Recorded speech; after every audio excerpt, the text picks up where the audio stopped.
এক ব্যক্তি জঙ্গলে হাঁটছিলেন। হঠাৎ দেখলেন এক সিংহ তার পিছু নিয়েছে। তিনি প্রাণের ভয়ে দৌড়াতে লাগলেন। কিছু দূর গিয়ে একটি পানিহীন কুয়া দেখতে পেলেন। তিনি চোখ বন্ধ করে দিলেন ঝাঁপ। পড়তে পড়তে তিনি একটি ঝুলন্ত দড়ি থেকে তা খপ করে ধরে ফেললেন এবং ওই অবস্থায় ঝুলে রইলেন। উপরে চেয়ে দেখলেন কুয়ার মুখে সিংহটি তাকে খাওয়ার অপেক্ষায় দাঁড়িয়ে আছে। নিচে চেয়ে দেখলেন বিশাল এক সাপ তার নিচে আমার অপেক্ষায় বসে আছে। বিপদের ওপর আরো বিপদ হিসাবে তিনি দেখতে পেলেন একটি সাদা আর একটি কালো ইঁদুর তার দড়ি কামড়ে ছিঁড়ে ফেলতে চাইছে।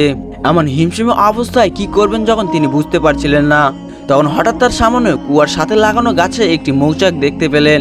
তিনি কি না কি মনে করে সেই মৌচাকের মধুতে আঙ্গুল ঢুকিয়ে তা চেটে দেখলেন। সেই মধুর মিষ্টিটা এতই বেশি ছিল যে তিনি কিছু মুহূর্তের জন্য উপরে গজরত সিংহ, নিচের হা করা সাপ আর দড়ি কাটা ইঁদুরের কথা ভুলে গেলেন। ফলে তার বিপদ অবিসম্ভাবী হয়ে দাঁড়ালো।